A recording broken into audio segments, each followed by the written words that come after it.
Muchísimas gracias y muy buenos días. Bienvenidas a todas y a todos a este primer workshop que es un diálogo regulatorio donde tenemos invitados especiales. Quiero decirles que este webinar es como parte de las actividades de la Comisión de Regulación, de la cual el chair es nuestro presidente Ahmed Novillo y el co-chair es nuestro vicepresidente Alejandro Cantú.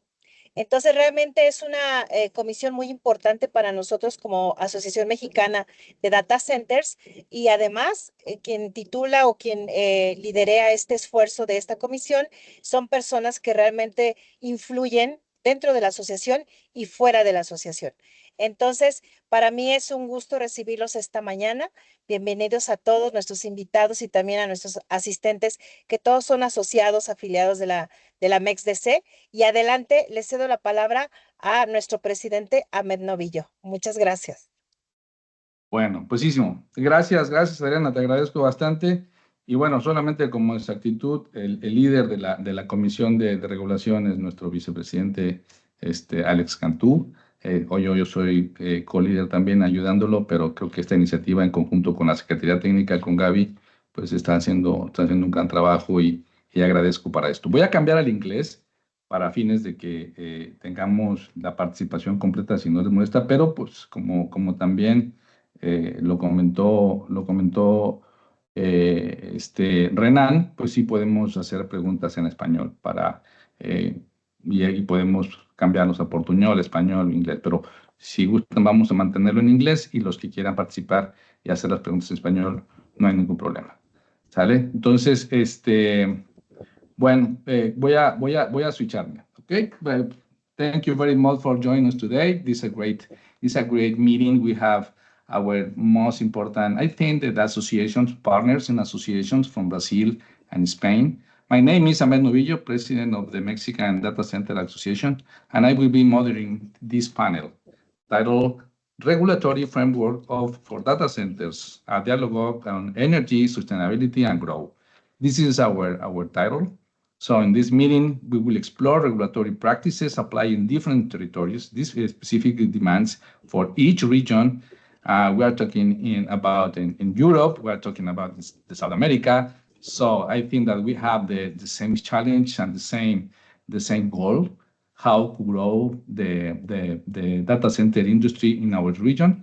So we have here the most experienced people. So let me introduce himself, but thank you very much for being here and continue. Let's start. I want to start to introduce Manuel Jimenez. Manuel Jimenez is the executive director from the Spain DC. Spain DC is a very close with the Mexican associations. We replicate a lot of things that they are doing there. We have a great partners in Spain DC as well.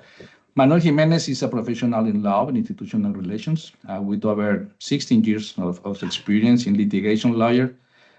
He served as Minister of Economy, Employment, and Competitiveness for the government of the Community of Madrid, or la Comunidad de Madrid, as independent from 2019 to March 2021. In September, he was appointed as executive director for Spain DC. Thank you very much, Manuel, for me here. Thank you very much for joining us today. And our second panelist is from Brazil Association of Data Center, ABDC. Renan Lima, Director of Institutional Relations Director in Brazil. Renan Lima is a co-founder of the Brazilian Data Center Association as well, and boss the Energira, an international executive over more than 2 decades. He started in the kindergarten as well as Alex, working in the data center industry. But he has a lot of experience in mission critical sector. His professional journey began in Stegma Group's Generadores, where he was involved in high complexity power generation projects. In 2011, Renan took a relationship role in Europe Diesel, And now MTU, Kenneth Pack, excelling as a CEO for Americas. Congratulations for that.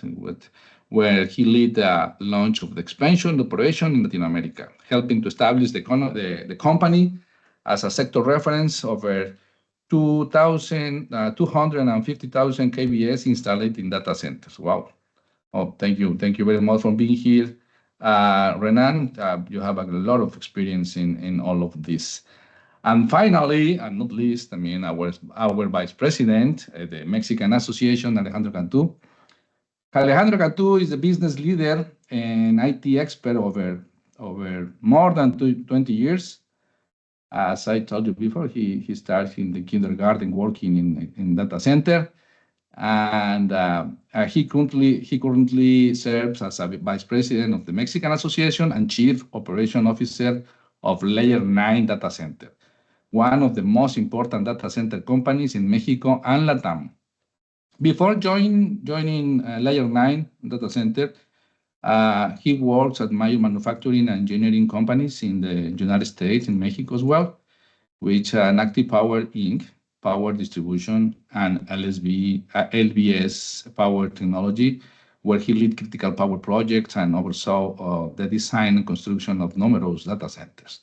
Alejandro is recognized in the data center industry, not just in Mexico, just in the United States as well, and the Latam as well.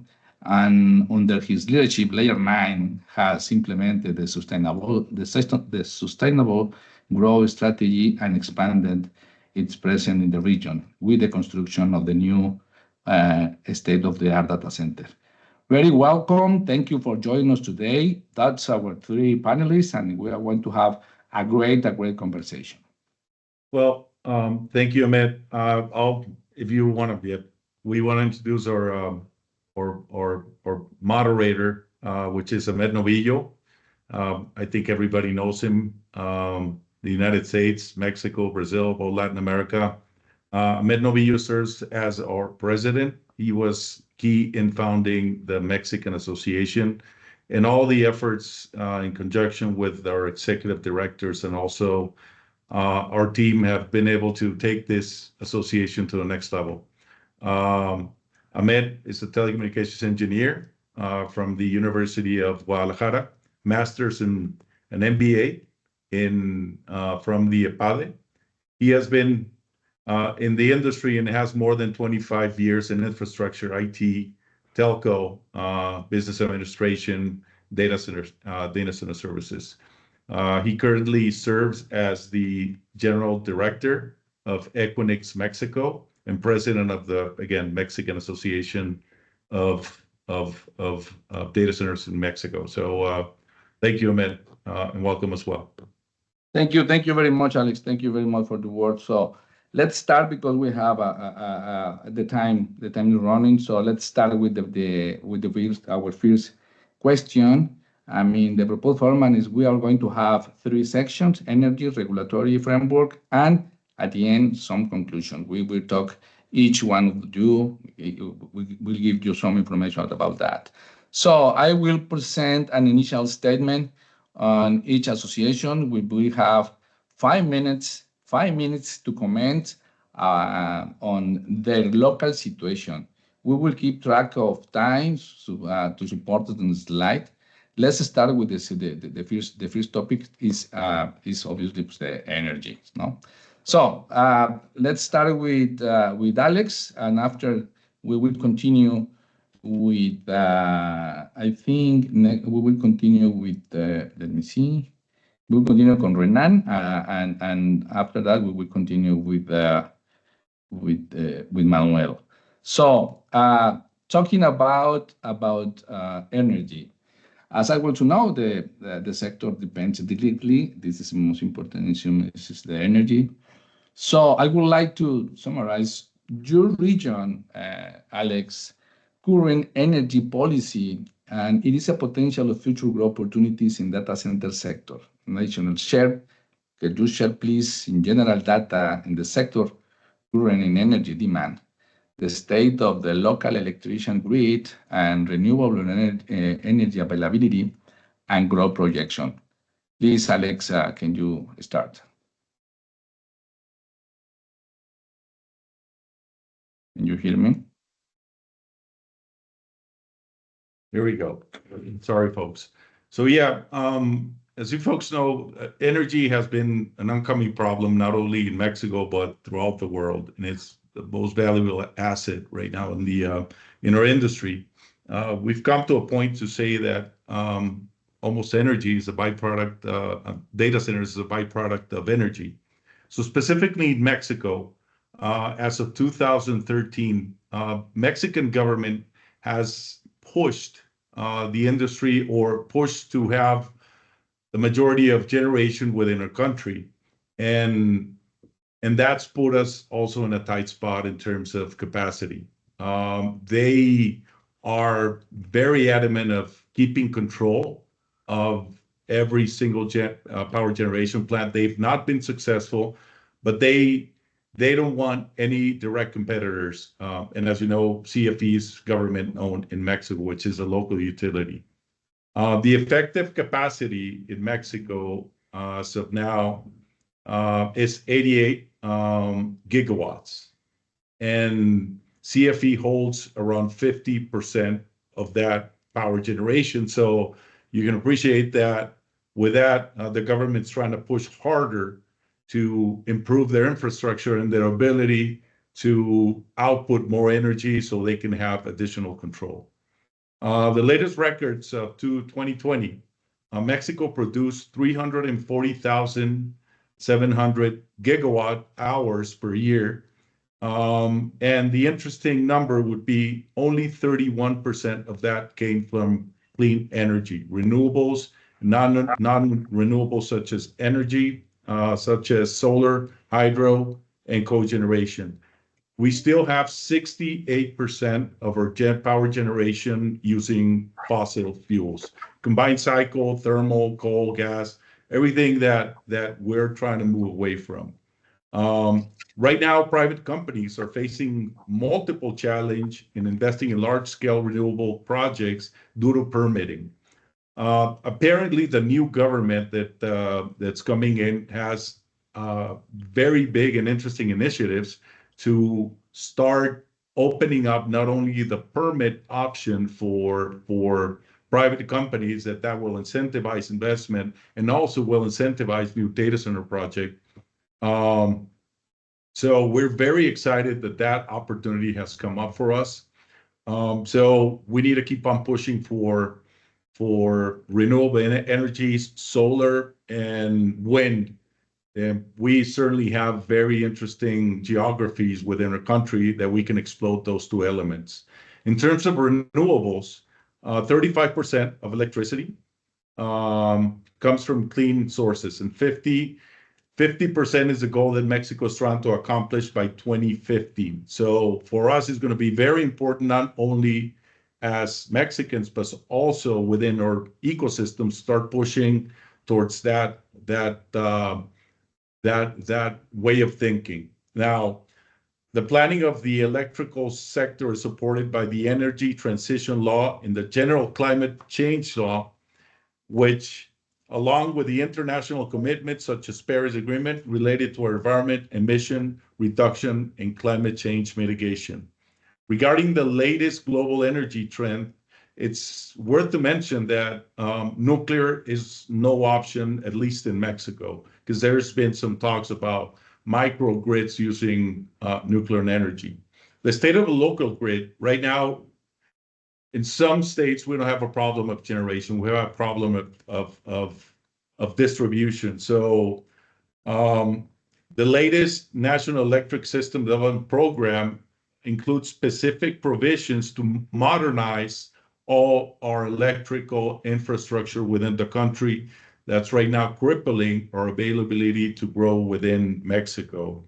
CFE is trying to modernize their facilities. They're trying to push in more technology. That's something that we need to see, because there's a lot of obsolete technology, and distribution infrastructures are not well within the parameters that our data center industry requires. So, and that's for me, yeah. Thank you, thank you. Thank you very much, Alex. Very good insights. Please, can we continue with Renan? How's going on in Brazil in terms of energy? Okay, so it was first, thank you all for having me today and inviting IABDC to participate about this discussion, it's very good.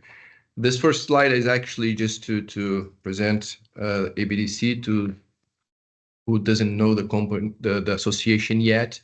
We are here from 2019, and we have a lot of members already. And the company, the association has from end to end. So we have from users, but all the supply chain is part of our organization. And the key things that we are discussing today is exactly why we have opened ABDC, which is provide education, which is a bottleneck for the growth, but also talk with the government to have incentives in public affairs and provide information and everything that you're doing here. So thank you all for having us. We can move to the next slide, which is the energy. So basically, Brazil has, for people who doesn't understand Brazil, have never been here, it's a huge country, like a continent, but it's everything connected with a single grid. So from north to south, everything is connected to the seed, which is the single electrical distribution system in whole Brazil. So that means that you can have a power production in northeast and you can have the consumption in the south. So everything is connected in extra high voltage, and so on. So that's making us a big competitive advantage to have energy where it's needed. Of course, on the southeast on the southeast part of Brazil is where you have actually the highest consumption, and the other parts of Brazil provides that additional power. So currently, 86% of the energy from Brazil comes from renewable sources.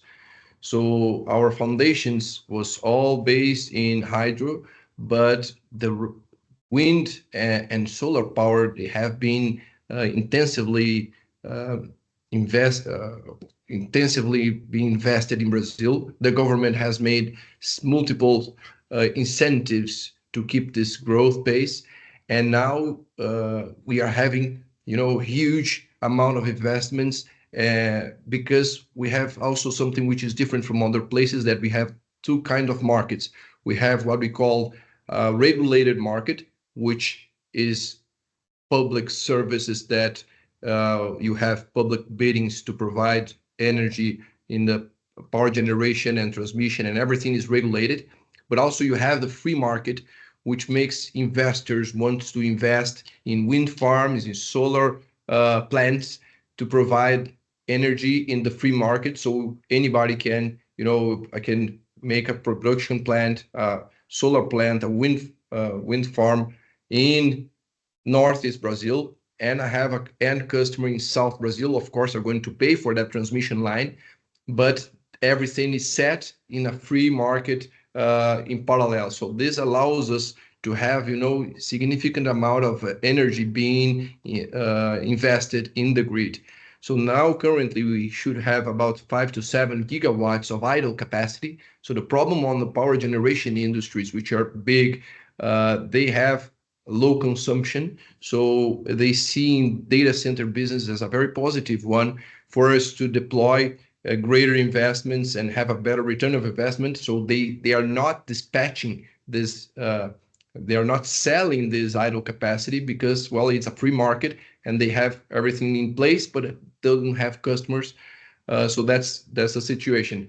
Also, we have about 26 to 27 gigawatts of energy in terms of, it's not energy, it's approved projects on this free market, on the private market, which is everything is approved in terms of environmental, in terms of government and regulations, that can easily sell to the market but they are not doing so because, well, the pace of growth in terms of consumption, it's not that strong currently.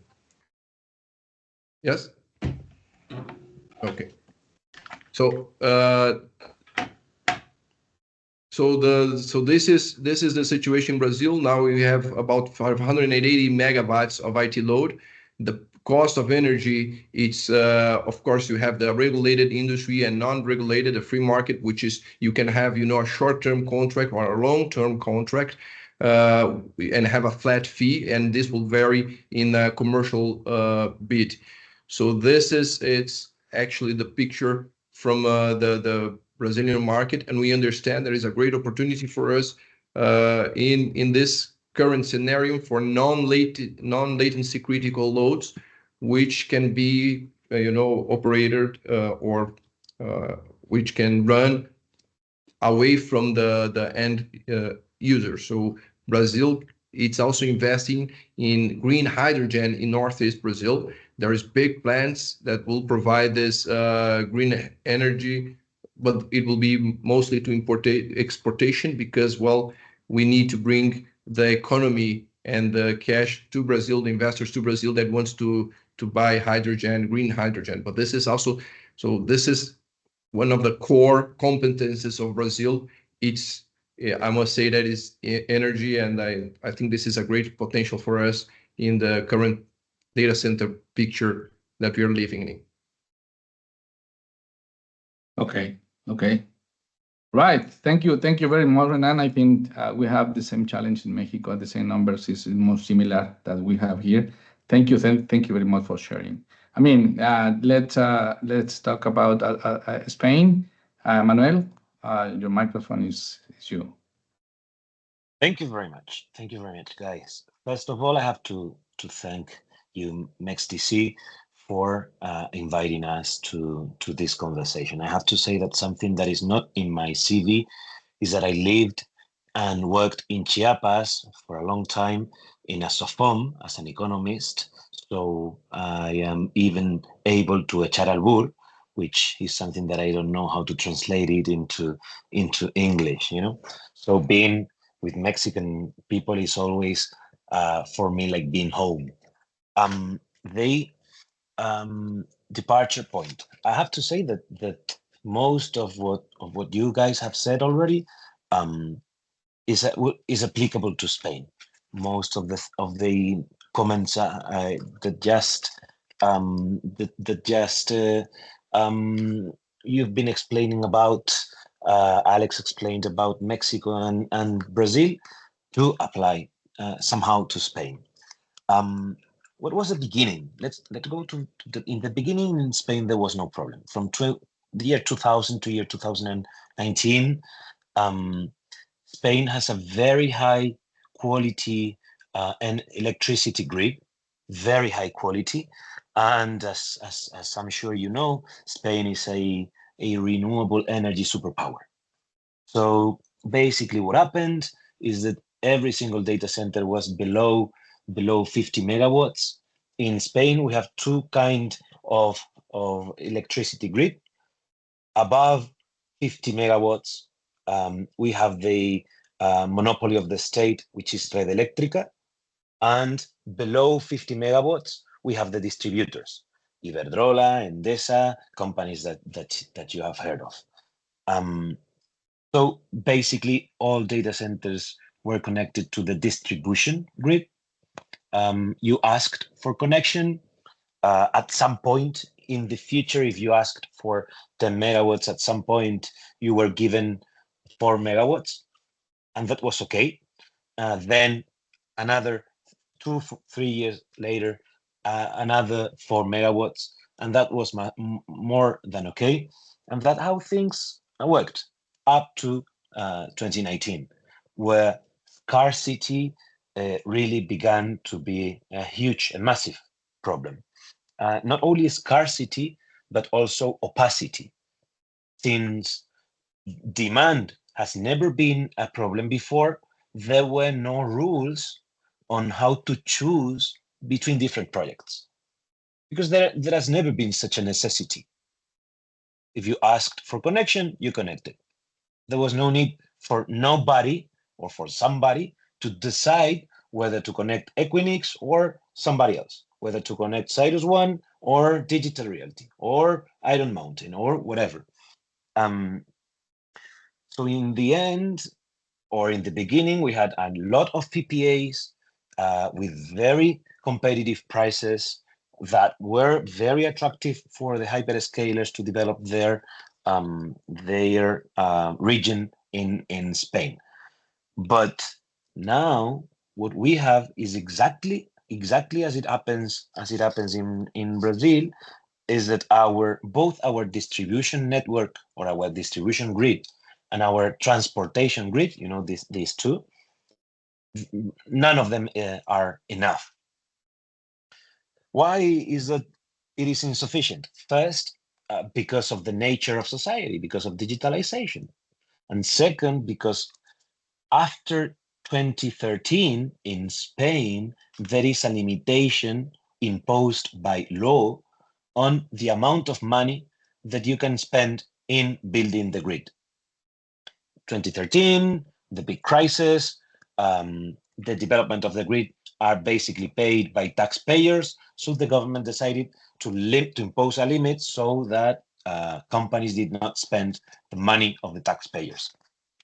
But that has provoked a significant stagnation of our very high quality grid. Now we produce 3 times as much as we consume, but we cannot transport what we produce to the places where data centers are interested in being developed. How is this grid developed? The two, the transportation and the distribution network. The transportation network needs to be contained. Every single development has to be contained in an agreement, in a regulation of the Council of Ministers every 5 years. It is known as a plan quinquenal. I don't even know how to translate plan quinquenal into English. No, it's something that reminds us to the Soviet Union, no, when the economy was planned. So now we are in the 2021-2026 transportation plan, and we are now negotiating with the ministry to make it every 2 years transportation plan. But even if an action, a development is included in the transportation plan, then you know that Spain is a country with a very complex bureaucratic structure. The ministers approve the plan, but then it is for the regions to decide how that grid is going to be built.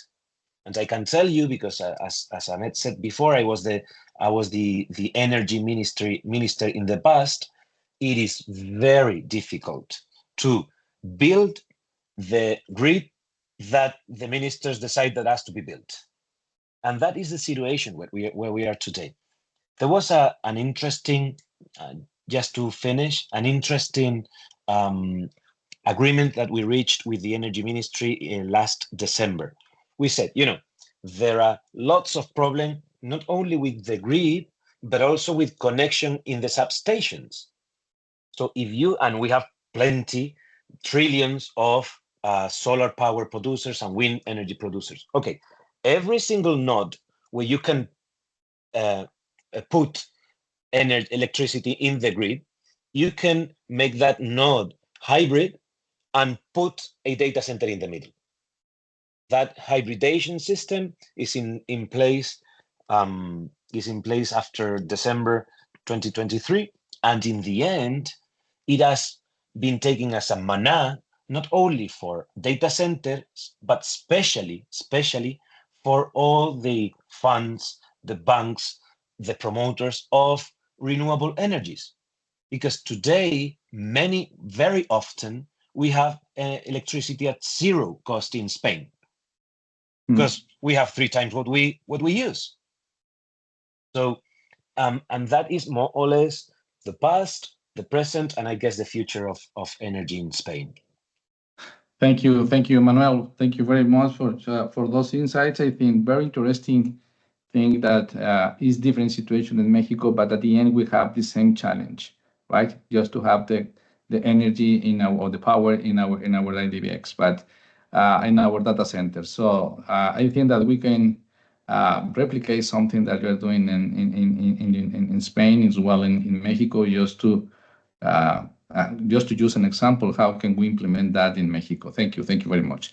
But in terms of, we mentioned about the situation in energy, but the next topic is the relationship between the government and energy. No, we know that regulation sets a limit, benefits and conditions for developing our sector, and each country and the region has developed different policies, as you mentioned, we mentioned here. But the question is, how has the regulation framework from data centers evolved in each country, and what are the main obstacles that and demand or regulators, and how has the associations, the associations helping or collaborate with the local governments to develop favorable policy for the sector? Something that you explained at the beginning, Manuel, but I think that we can listen something about Mexico, Brazil, and Spain as well. Alex, your turn. Yeah, thank you. One of the reasons we decided to move forward with the MEXDC MX Association of Data Center Association of Mexico was to be able to nurture the ecosystem and share knowledge of how does our industry work. One of the main key points that we are focusing on is regulation and government. How can our ecosystem coexist with the government? The main challenges we face right now is knowledge.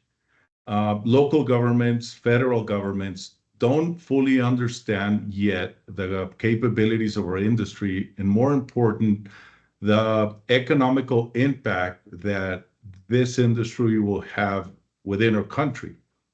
So just to give you a quick number, Mexico in the next 5 to 7 years is targeting more than $30 billion of investments. And a lot of the growth has been actually limited to energy, which is tied up with the government. So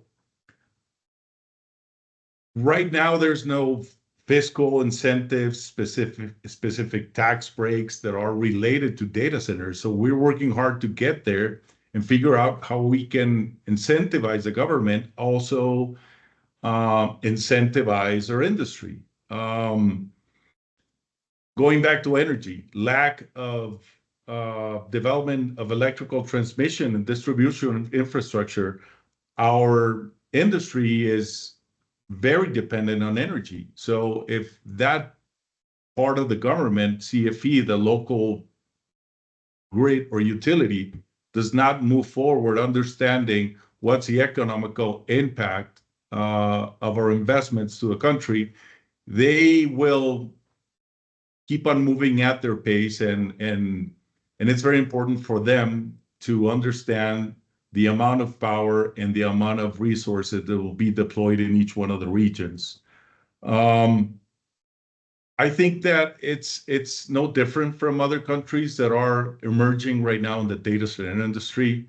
And if we can come into a conclusion, again, not having right now a true connection with the government, and also the government having the full picture of how we work. And we've been working very hard to get there, explaining to governors, explaining to secretaries of economy, explaining to each one, to CFE as well, to the local grid or the utility grid company, how do we work, what are our needs? Right now, we're facing multiple challenges within the regulatory framework. So the initiatives of our association is primarily to start educating the government and figuring out those pathways to keep on moving forward. Because we cannot find that common path between government and our industry, our growth is going to be limited. So with AI deployments, cloud, and all of those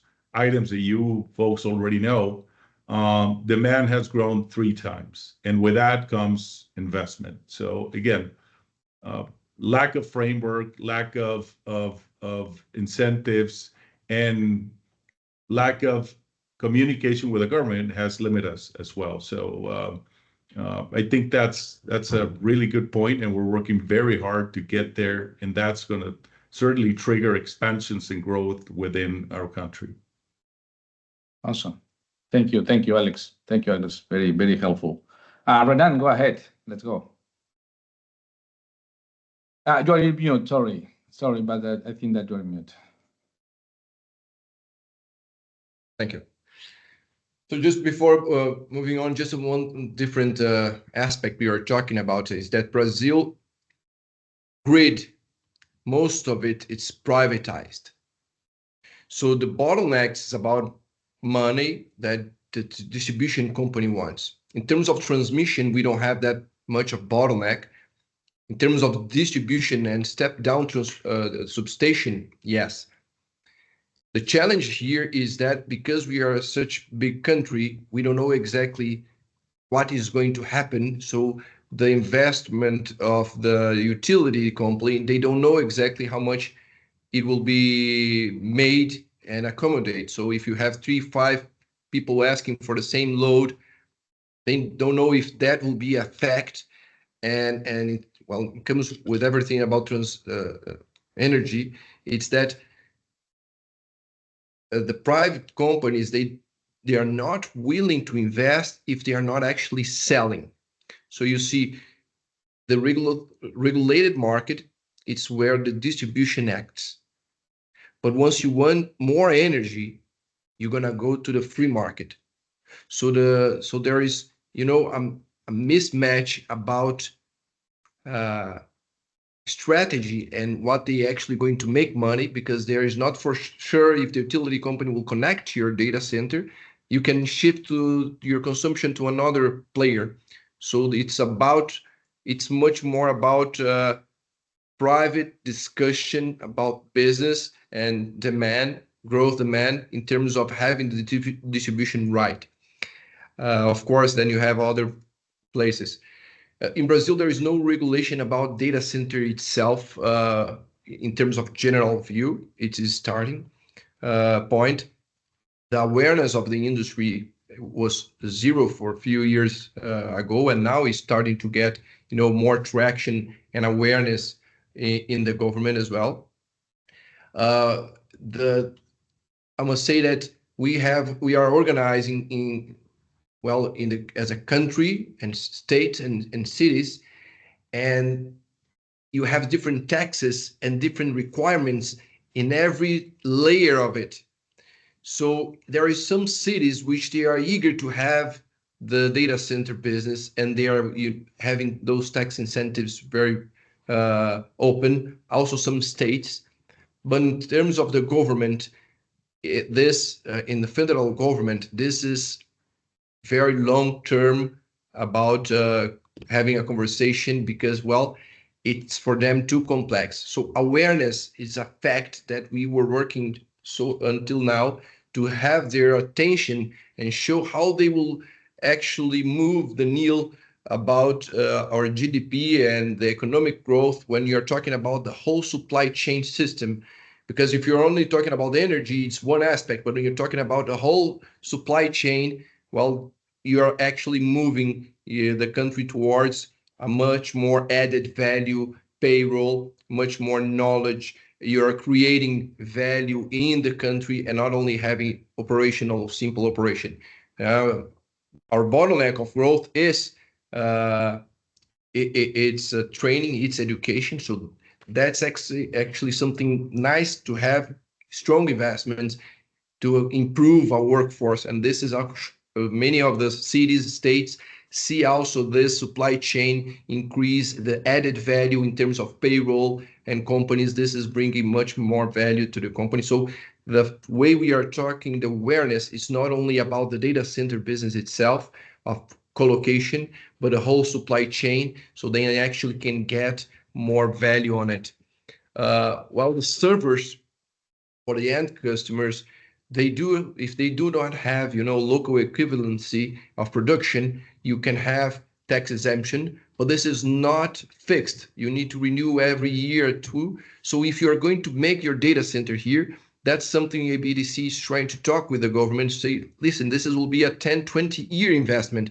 So you cannot make your long-term investment based on a short-term snapshot. You need to have, a long certainty that this will be the case, and this is something we are talking.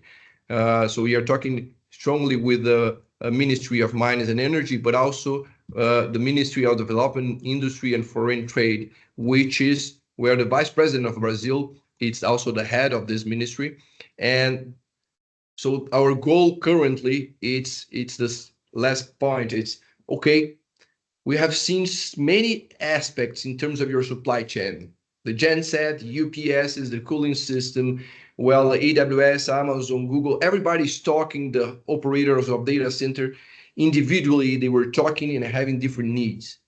So our goal currently is to have a common target list from the supply chain. What are the key aspects that will actually make the difference and create a better, to foster better the investments in Brazil? Because when you are talking about the operators, gensets, UPSs, and so on, it's only about 10% or 20% of the capex that is going to be invested in that data center. Everything that in terms of servers and so on, you will have much more added value. So in terms of, if you're just targeting maybe servers, maybe this can be a differential, or I don't know if it is the recurrent service fee that the government can have incentives of, or the guarantee that we're going to have energy. But I see that in facing what we are seeing elsewhere about the industry, how some places are rejecting data center business. So awareness, it's the most important thing to show that we are actually adding value to the economy, to the workforce, creating important business here. And then once we present that, we see that cities, municipalities, we see states, and now the federal government asking us, okay, what is actually that I need to do in order for us to become a hub of important hub of data center for the rest of the world?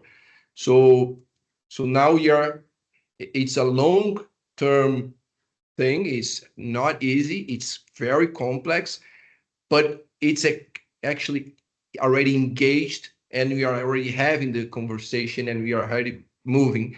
So I see this as a very positive point of it.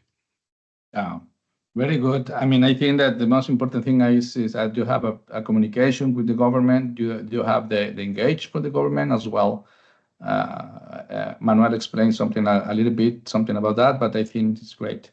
All right, so Manuel, is it your turn talking about the framework, the regulatory framework? Very good, but it is a pity that I am always last, because there are very few things that I have to add. So for the next time, I will be on strike if you don't mix us up from first, second, and third questions. Yeah. Otherwise, but I think I prefer to be the last, so I can appropriate myself of the arguments that Alex and Renan are bringing on the table. Always the smarters are for last, because let me say only 1, 2, 3, 4, 5 notes, because basically our issues, Ahmed, are the same that you have in Brazil and Mexico. The first time, just a joke, the first time that my brother Nacho Velilla, who sends you regards, Ahmed, the first time that I met him when he was working for Equinix, he said, I was the minister, and they said the data centers wanted to talk to me, and I said, okay.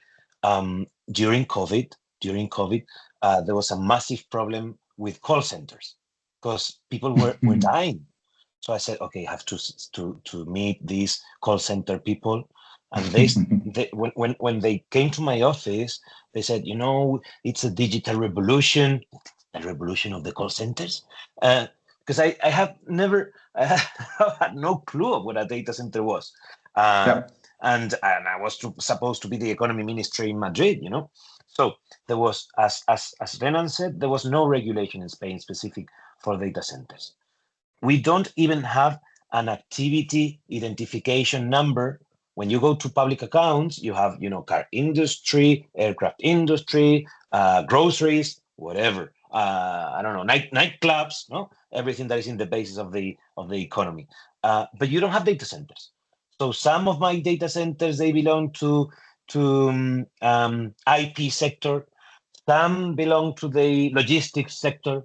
That's crazy, you know. So first thing that we are doing now that the ministers have discovered that data centers exist, now they want to regulate data centers, and that is even worse.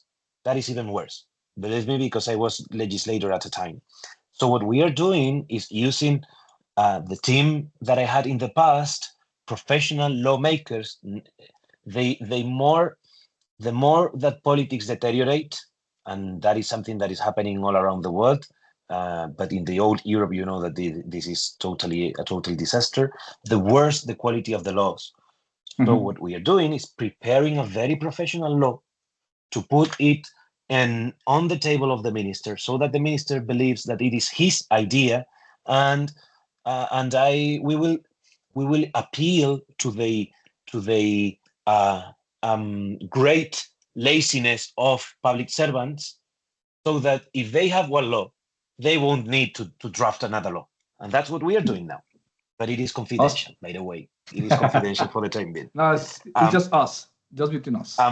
Second, as Alex said, ignorance. I just told you how ignorant we were in terms of data centers. Now, what they say is they compare data centers to batteries, to battery. How do you say in English when you put energy in a battery? Energy storage. Energy storage. Joder, thank you. Energy storage. They believe that energy storage is the same as data centers. And what I tell they lucky. I have the extreme lack of having been one of their tribe. So I can call them and tell them how the stupid things they say, no? And when they compare us to battery storage, what I tell them is, okay, you make us compete with battery storage, but when you have lots of batteries, there won't be data centers to take that energy. So first, put in the law that you prefer real demand to storage, no? So, but they keep saying, and I'm sure that it's the same case in your countries. First, we inherited the very bad name that data centers have in the Netherlands, in Germany, in the UK, and increasingly in France. And that is bad for us, because suddenly, I don't know why, and I don't know how, because I am a social liberal myself, but suddenly social or left-wing parties in Spain, they are against data centers. So it is left-wing argument being against data centers. Can you believe that? Because it's crazy. It is absolutely crazy. So, but we have to fight against that, showing that, making lots of studies. We just finished one study where we show that the data center sector created in 2022 almost 500,000 jobs. 500,000 jobs. And you say that's a lot, or that's very few. We compared that to the most strategic industries in Spain historically, which are aircraft industry. You know that we are one of the Airbus hearts, and we create twice as much jobs as the aircraft industry. And automotive industry. You know that we are the second biggest car producer in Europe, and we have less employment, but a bigger impact in GDP than those two strategic industries. So whenever I have a meeting with a minister and they say, no, but you don't create jobs. So look at this. We create twice as many jobs as the aircraft industry, and we have a double impact in the GDP, twice as much impact in GDP as compared to the automotive industry. Efficiency is a problem for us. Not because we are not efficient or we are not sustainable. We are way beyond the regulation, but we have the European Union on top of us, and they are trying to hit strong to the Netherlands, to Ireland, and we are basically working very hard with the people in the energy ministry in Spain that are transposing the energy efficiency directive in Spain, so that they understand that efficiency is okay, that the industry in Spain is native sustainable, as opposed to other countries with older technologies, and that we shouldn't use efficiency as a weapon against the warmer countries. Yeah. And we did it. We have a wonderful, privileged relation with the two ladies that are going to transpose the law. And last but not least, we need people. We think that we're going to send, the Real Madrid players to Brazil, to Colombia, to Mexico, to Uruguay, to Chile, just to bring talent to Spain. It is a drama. It is a drama. And basically what we did, we work with the Ministry of Labor so that every single people that is hired in a data center, 40% of the salary is paid of the salary for education, to educate somebody that is not an expert. 40% of all of that is paid with public money, so that we encourage our companies to hire people, and that is being a considerable success. Awesome. And that's all. Thank you, Manuel. Thank you very much for these conclusions. Very helpful. I mean, the big picture, the challenge that we have I think in Mexico as well. I mean, it's almost the same. Some of the ignorance about evangelize our market, our government, our local and federal government. And at the end, I think that I want to ask just for the conclusions, 2 minutes, Alex, because Manuel, I think that he have already the conclusions, but just Alex, give us, please, 2 minutes. Can you give us a high-level point of view about the conclusion of this conference of this industry in Mexico? Yeah, absolutely. A lot of that's been said by Renan and Manuel is echoing also in Mexico. Growth has been exponential and also has happened in other economies. The amount of investment that we're seeing in our countries and the impact on even on the GDP is moving our balance towards educating people and analyzing how we can create that ecosystem that can be scaled up. That's a problem, scaling up 50, 100, 200, 300 megawatts like they do in other countries. So the amount of jobs we've created, 70,000, $73 billion by 2025, 5.2%, impact. That's substantial, and the governments need to know. So again, working with all the governments, working with the local entities, making sure that everybody's aware that a data center is not a call center. I agree with Manuel. So it's certainly something that we need to keep on working and pushing within our commissions and within the industry. This industry is not going to go away. It's not going to decline. So we need to keep on pushing for knowledge. So thank you, Ahmed. Thanks, everybody. Thank you very much for the words, Alex. I mean, at the end, I think that can you help us a little bit, Renan, just to see your last comment you wrap up about the situation in general in Brazil side? So in terms of education in Brazil, that's actually the first years of ABDC was exactly about that. We understand that we have learned from the industry ourselves as working. So we understand that we needed to create our own training force. So ABDC, it's mostly much dedicated on that. We have already certified more than 1,000 people in our training personally, and we have also the online, and we have many. Now we are training the trainers and talking to universities and so on to provide more knowledge. So this is something which is we understand that if we depend on the government, nothing will happen. So in Brazil, in the private sector, if you just, you think you need to take out the government as much as possible, otherwise it's going to be too slow. So we are in ABDC having this, this providing this, but I really see Brazil in a very good panorama in terms of what we are seeing today, in terms of environment, in terms of everything, in terms of structure. And I see that we are not yet facing many of the things that we are facing in terms of culture, because we are away from Netherlands, we are away from the news which is happening in Europe.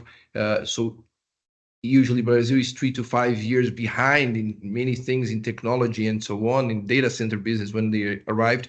So we are organizing ourselves to protect and learn from what you're doing over there. And I think it is incredible what you all mentioned, what Emmanuel is doing. It's a must do. That's something we need to organize here and talk with the government much more proactively and to avoid this kind of situation. It's because it's actually awareness, right? When you're talking about electrical vehicles, it's very good and friendly, environmental friendly, but data centers not. So, and when you're talking about what you are avoiding in terms of investment elsewhere, in terms of supply chain and so on, people don't put that, and we need to reinforce in terms of awareness, public awareness. We need to make investments in terms of research and combine collaboration, because we all suffer the same pains, and maybe the trainings that we are organizing and companies which are doing business, we need to learn with each other and help ourselves, because, well, if I just would play for Brazil, I will have no game, because, well, market wise, if you're suffering Mexico or Spain and so on, this way will hit Brazil. So I think we need to help each other, and whatever you need, we will be open to help you guys, and I'll count also with this exchange in the future with you to learn a lot what you're passing. Thank you. Thank you very much, Renan. I think that this very helpful. A lot of information, great information. I think that we can, hopefully, we can continue with this sharing and complement information to all of us. I think it's great to having you here. Thank you very much, Manuel, for taking your time. Thank you, Alex. I know you are very busy man as well, Renan. But at the end of the day, I think it's very helpful to help us each other just to achieve our goal. Is how can we grow the data center industry in our country, in our region.